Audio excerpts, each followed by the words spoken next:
Black CEO told to use economy line. One gesture grounds entire fleet worth $180 million. The line barely moved. It stretched across the terminal like a quiet protest. Tired travelers clutching passports, juggling carry-ons, and watching the glowing clock tick closer to boarding time. Somewhere in the distance, a boarding announcement echoed, but here, in the economy queue, nobody budged. Marcus Ellison stood still, one hand resting on the handle of a modest black suitcase. Dressed in a simple charcoal coat, no logos, no flash, just quiet confidence, he blended in so well that no one looked twice. That was exactly how he preferred it. But today, something felt different. A sharp voice cut through the air. "Sir, you're in the wrong line." Marcus turned slowly. A uniformed airline agent, mid-30s, crisp blazer, perfect smile that didn't quite reach her eyes, was gesturing toward him. "This is the economy line," she added, her tone polite but firm, too firm. Marcus glanced at the sign above. "Yes," he said calmly. "I can see that." Her smile tightened. "Business and priority passengers check in over there." "I'm aware," Marcus replied. "I'm fine here." A few people in line shifted, sensing tension. The agent stepped closer, lowering her voice slightly, but not enough. "Sir, if you're trying to save time, I can direct you properly." Marcus met her gaze. There was no anger in his eyes, just a quiet patience. "I'm exactly where I want to be." She hesitated. Something about him unsettled her. Not his appearance, but his certainty. "All right," she said finally, stepping back. "Just making sure." The line crawled forward again. Behind Marcus, a woman struggled to hold onto her toddler while balancing a diaper bag slipping off her shoulder. The child whimpered, tired and restless. Marcus turned slightly. "Would you like me to hold that?" he asked gently, pointing to the bag. The woman blinked, surprised. "Oh, thank you. Yes, please." He took the bag, steadying it effortlessly. "Long flight?" he asked. "Too long," she sighed. "And he hasn't slept." Marcus smiled at the child. "Tough day, huh, buddy?" The toddler sniffled, then reached out and grabbed Marcus's coat button. For a moment, the chaos of the airport softened. Ahead, another commotion began. An elderly man at the counter was fumbling with his documents, hands shaking. The same agent now stood across from him, impatience flickering through her professionalism. "Sir, I need a valid ID. This one is expired." "It's all I have," the man said, voice thin. "My daughter booked the ticket. I'm trying to get to her." "I understand, but I can't process this without proper identification." The line groaned quietly. Marcus watched. Then, without hesitation, he stepped out of line. "Excuse me," he said, approaching the counter. The agent looked up, clearly annoyed. "Sir, you'll need to wait your turn." Marcus nodded. "Of course, I just wanted to help." He turned to the elderly man. "Where are you headed?" "Chicago," the man replied. "My daughter. She just had surgery." Marcus glanced at the screen, then back at the agent. "Is there any alternative ID policy?" he asked calmly. She sighed. "There are protocols, sir." "Of course there are," Marcus said. "And sometimes, there are solutions within them." Something in his tone shifted the energy. Not demanding, not confrontational, just certain. The agent hesitated, then began typing. Minutes passed. Finally, she nodded. "We can verify through secondary documentation.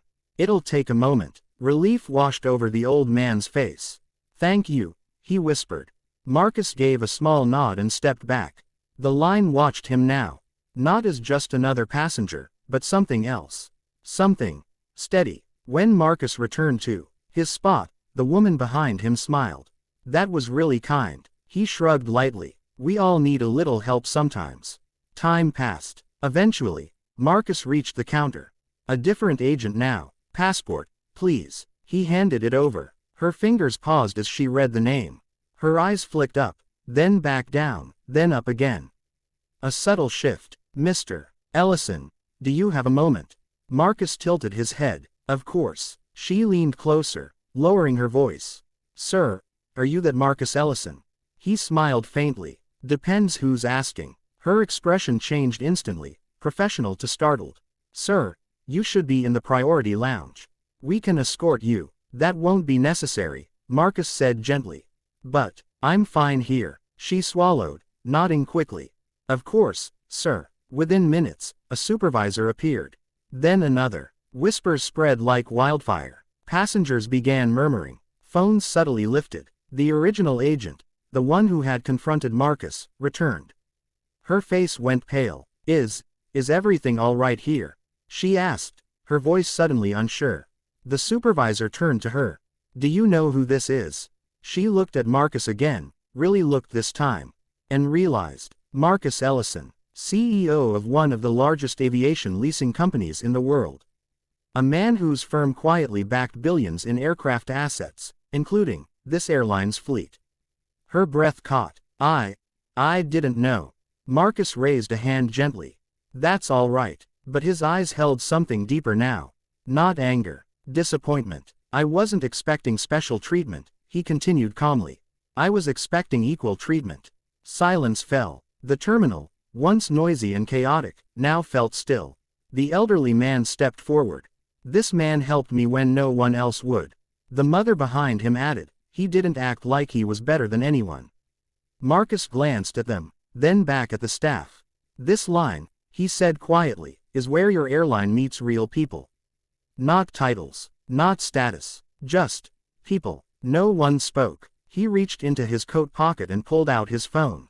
A few taps, simple, unremarkable, but in corporate offices thousands of miles away, alerts began lighting up screens. Executives froze. Emails marked urgent. Subject line. Immediate operational hold. Back at the terminal, the supervisor's phone buzzed. Then another. Faces drained of color. What did you do? The original agent whispered. Marcus slipped his phone away. I paused something, he said. What does that mean? He met her gaze. Not cold, not cruel, just honest. It means that until I'm confident every passenger in every line is treated with dignity, none of my aircraft will leave the ground under your airline's banner. A gasp rippled through the crowd. Grounded, someone whispered. All flights. Another voice added. The supervisor stepped forward, panic creeping in. Sir, that's over $180 million in active fleet operations. Marcus nodded. I'm aware. The weight of it settled. Not just numbers, people, jobs, reputations, all hanging in the balance. And yet, Marcus stood calmly, as if the decision had already been made long before this moment. The original agent's eyes filled with tears. I'm sorry, she said, her voice breaking. I didn't mean to. I know, Marcus said softly. And that was the truth. He believed her, because this wasn't about one person.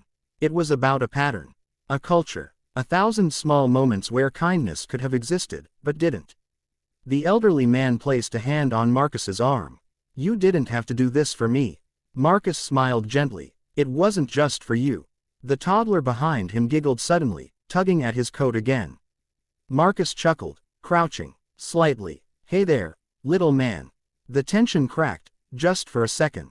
And in that moment, something shifted. Not in the system, not in the policies, but in the people watching. The supervisor took a deep breath.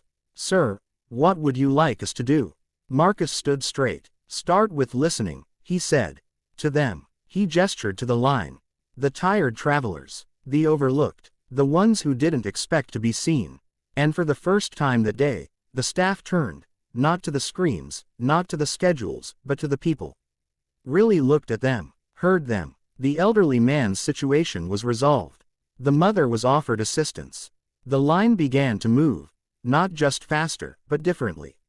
With care, with attention, Marcus watched quietly. No announcements, no grand speeches, just small changes, real ones. Minutes later, his phone buzzed again.